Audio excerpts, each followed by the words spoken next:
আজকে আমরা শিখব আলোর প্রতিফলন। আগে আমরা জানতাম আলোর প্রতিফলন বলতে আমরা কি বুঝি। আলোর প্রতিফলন বলতে বোঝায় কোনো আলোক রশ্মি গুচ্ছ দর্পণে পড়ার পরে সেই আলোক রশ্মি যদি উপরের দিকে, এই প্রথমে উপর থেকে নিচের দিকে ছিল আবার যদি উপরের দিকে ফিরে যায়, এই ধরনের ঘটনাকে বলা হয় আলোর প্রতিফলন। আলোর প্রতিফলনের ক্ষেত্রে আমরা আগে দেখব যে কোনটাকে কি বলে। এটাকে বলা হয় দর্পণ।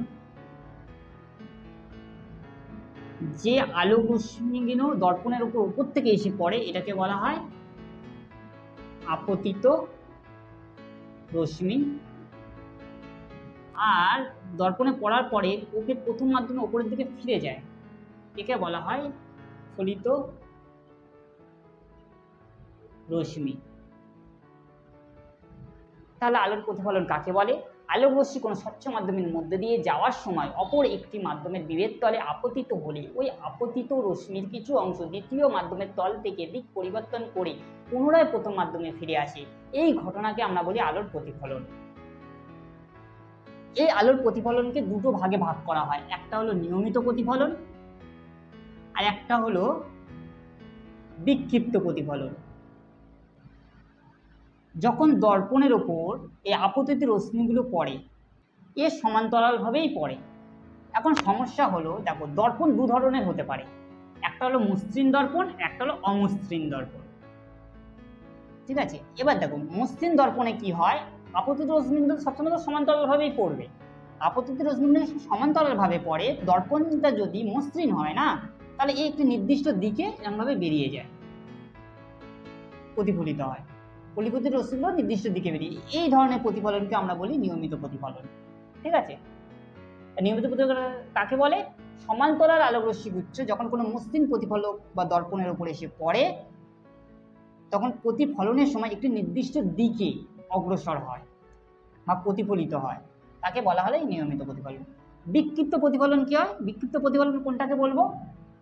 অমসৃণ দর্পণ। দর্পণটা এরকম রয়েছে, এখানে আলোক রশ্মিগুলো তো আগেই বললাম আপতিত রশ্মিগুলো, আপতিত আলোক রশ্মি সবসময় সমান্তরালভাবেই আসবে, কিন্তু এটা যেহেতু উপগ্রহটা বিক্ষিপ্ত তাই জন্য বিভিন্ন দিকে ছড়িয়ে পড়বে। এই বিভিন্ন দিকে যে আলো ছড়িয়ে পড়লো এইটাকে বলা হয় বিক্ষিপ্ত প্রতিফলন। দেখো এবার আমরা উদাহরণ দেখিনি। নিয়মিত প্রতিফলনের উদাহরণ যদি আমরা আয়না নেওয়া হলো, আয়নার সামনে যদি কাউকে দাঁড় করিয়ে দিই আমরা, সে নিজের মুখটিকে দেখতে পাবে, কিন্তু তাকে যদি সাইডে দাঁড় করিয়ে দিই তাহলে সে নিজের মুখটি দেখতে পাবে না, কারণ আয়নাতে নিয়মিত প্রতিফলন ঘটে। কিন্তু বিক্ষিপ্ত প্রতিফলনের যদি একটা উদাহরণ আমরা চাই, দেখবো সিনেমার পর্দা। সিনেমার পর্দায় বিক্ষিপ্ত প্রতিফলন এই কারণেই দেওয়া হয় যাতে হল, দেখো হলের পর্দা এইটুকু হয় আর হলটা অনেক বড় হয়, এখানে যদি নিয়মিত প্রতিফলন দিত তাহলে এই সোজাসুজি যেসব ব্যক্তিরা আছে তারাই দেখতে পেত। যেমন দেখো আয়নায় নিয়মিত প্রতিফলন হয়, আয়নাতে কিন্তু এইখানে যদি কোনো ব্যক্তি দাঁড়ায় ও কিন্তু তার নিজের মুখ দেখতে পাবে, কিন্তু এই পাশে যদি কোনো ব্যক্তি দাঁড়ায় সে তার নিজের মুখ দেখতে পাবে না। কেন? এখানে নিয়মিত প্রতিফলন ঘটে। কিন্তু সিনেমা হলে তুমি যেখানেই বসো না কেন তুমি সিনেমাটা দেখতে পাবে, কিন্তু পর্দার পিছনে বসে দেখতে পাবে না, পর্দার আগে বসতে হবে, যেখানেই বসো তুমি সিনেমাটা দেখতে পাবে। কেন? এখানে আলোক রশ্মি প্রতিফলনের সময় বিভিন্ন দিকে ছড়িয়ে পড়ে। কেন ছড়িয়ে পড়ে? কেন? এর দর্পণটা, এর যে দর্পণটা দেওয়া হয় সে দর্পণটা কি দর্পণ না? বিক্ষিপ্ত দর্পণ বা অমসৃণ দর্পণ। তাহলে আলোর প্রতিফলনের সূত্র, আগে আলোর প্রতিফলনের সূত্র আমাকে জানতে গেলে আগে এই চিত্রটা সম্পর্কে জানতে হবে। আমি প্রথমেই বলেছি দর্পণের ওপর যে রশ্মি আলোক রশ্মি এসে পড়ে তাকে আপতিত রশ্মি বলে। দর্পণে এসে যখন পড়ে এই দর্পণের উপরে একটা বিন্দুতে, যেখানে এসে পড়ে সেখানে একটা বিন্দু তৈরি হয়, সেই বিন্দুকে বলে আপতন বিন্দু। যেহেতু আপতিত রশ্মি এসে পড়ছে তাই একে আপতন বিন্দু বলা হয়, যেখানে এসে পড়ে। এখান থেকে আবার উপরের দিকে আলোক রশ্মিটা বেরিয়ে যায়, প্রতিফলিত হয়, তাকে বলা হয় প্রতিফলিত রশ্মি। ঠিক আছে, এবার এই আপতন বিন্দুটা একটা অভিলম্ব আঁকা হয় যাতে এখানে দুটো কোণ তৈরি করা যায়। এই অভিলম্ব আঁকার পরে এখানে একটা কোণ তৈরি হয়, আপতিত রশ্মি এই অবিলম্বের সাথে যে কোণ তৈরি করে সেটা বলে আপতন কোণ, আর এই প্রতিফলিত রশ্মি অবিলম্বের সাথে যে কোণ তৈরি করে সেটা বলে প্রতিফলন কোণ। ঠিক আছে, এবার তাহলে প্রথম সূত্রটা আমরা দেখে নেব। আপতিত রশ্মি, প্রতিফলিত রশ্মি, আপতন বিন্দুতে অঙ্কিত অবিলম্ব সর্বদা একই তলে থাকে। দ্বিতীয় সূত্র কি?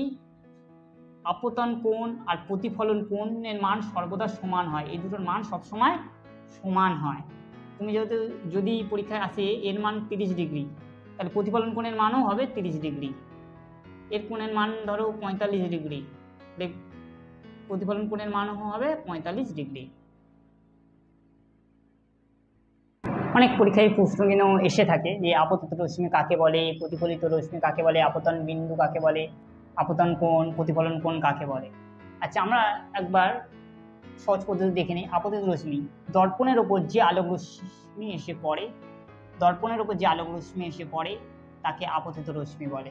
প্রতিফলিত রশ্মি, দর্পণের ওপর যে রশ্মি পড়ার পরে প্রতিফলিত হয়ে প্রথম মাধ্যমে ফিরে যায় তাকে প্রতিফলিত রশ্মি বলে।